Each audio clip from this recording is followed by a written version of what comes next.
The night was quiet, almost unnaturally so. The neighborhood, usually filled with the faint hum of televisions and the occasional bark of a dog, had gone completely still. Inside a modest but well-kept home, David James, a hard-working black man in his late 30s, finally allowed himself to rest. David wasn't wealthy. His life had been a long line of struggles, working extra shifts, patching broken pipes, fixing roofs, taking whatever odd jobs he could just to keep things steady. Yet despite the grind, he had managed to do something that made him proud. He had bought this home. 4 walls, a roof, and a small front yard that he had nurtured with his own hands. For David, this wasn't just property. This was proof that every ounce of sweat, every sacrifice had been worth it. He had just drifted into sleep when it happened. Bam! Bam! Bam! The violent knocking jolted him awake. His heart raced. He looked at the clock, 11:37 p.m. Who would knock at this hour? David stumbled to the door, grabbed his flashlight, and peered through the peephole. 2 men stood outside. They wore what looked like police uniforms, but something didn't sit right. Their badges looked off, their boots too clean, and the way they stood slouched, almost mocking, felt nothing like the calm authority of real officers. David cracked the door slightly. "Can I help you?" he asked cautiously. One of the men, tall with a sneer plastered across his face, spoke sharply. "Mr. James, you need to vacate this property immediately. The Homeowners Association has ruled you're in violation of community standards. Pack your things." "You don't belong here." David froze. "What? This is my house. I paid for it. I've lived here for years. What violation are you talking about?" The second man leaned closer, his tone dripping with contempt. "Don't play dumb. People like you don't fit in here. You've got until tomorrow morning to leave or else." David's chest tightened. He had dealt with prejudice before, the subtle kind that hid behind polite smiles. But this wasn't subtle. This was raw, naked hatred.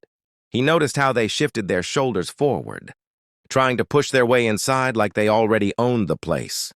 He straightened, gripping the door. "Not a chance. If you were real cops, you'd have a warrant." "Show me one." The taller man smirked. "We don't need a warrant for trash." That was the last straw. David shoved the door closed with all his strength, locking it tight. From the other side, he heard one of them mutter, "You think you're safe? You're not. We'll be back." Their footsteps faded into the night, leaving David standing against the door, heart pounding like a war drum. His mind spun in circles. Who were they? Why target him? And what would happen when they returned? Sleep never came. Every creak of the house made him jump. The shadows seemed heavier that night, the silence thicker. He knew one thing: he couldn't face this alone. The next day, exhausted and jittery, David picked up his phone. There was only one person he could think to call: Marcus. Marcus had been his childhood friend, the kind of brother life gave you even if blood didn't. While David had stayed home to care for family, Marcus had gone off to serve in the Navy SEALs. Years later, Marcus carried himself with the same discipline and strength that had made him a force overseas. When Marcus answered, David wasted no time.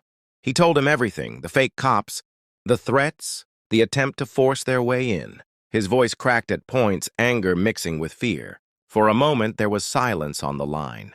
Then Marcus's voice came, low and steady. "They weren't cops. They were trying to scare you into leaving. But you're not alone. I'll bring backup. Hold tight." By evening, David stood near his front window, peeking nervously at every passing car. Then he heard it, the rumble of several trucks pulling up. His heart sank, thinking the imposters had returned already. But when he looked outside, what he saw made his chest swell with relief. 6 men stepped out, tall, broad, moving with purpose. They wore simple civilian clothes, but the way they carried themselves spoke volumes. They weren't ordinary men, they were warriors. Marcus walked at the front, giving David a firm nod. "We've got you," he said. The other SEALs, men who had fought alongside Marcus in places David could only imagine, gave small nods of reassurance. David exhaled, some of the tension finally leaving his body. For the first time since last night, he didn't feel completely alone. Not an hour later, the pounding came again. Bam! Bam! Bam! This time, David's pulse jumped. But when he glanced behind him and saw the 6 SEALs standing solid and silent, He found courage. Marcus motioned to him to open the door. David pulled it open, and there they were, the same two imposters, smirking as if they had already won. But their smirks faltered the instant their eyes fell on the 6 men inside. Marcus stepped forward. "Evening, gentlemen. You pretending to be cops again, or just criminals in costume tonight?" The imposters hesitated, their bluster faltering. "This doesn't concern you," one snapped. "He's violating HOA rules. He has to leave." One of the SEALs chuckled, a sound so low and dangerous it made the imposters flinch. "Funny, because we checked. Public records say this house belongs to him, which means you're the ones trespassing." The taller imposter bristled, trying to push forward. Marcus didn't move an inch. His voice cut sharp. "You want to push someone around? Try me." The imposters glanced nervously at the 6 men lined up, each one radiating quiet strength. Their bravado began to crack. The taller one muttered something about a misunderstanding, but Marcus wasn't done. "Already called the real police?" Marcus said, pulling out his phone. "They'll be here any minute. So unless you want resisting arrest added to your fake badges and harassment charges, I suggest you stay right where you are."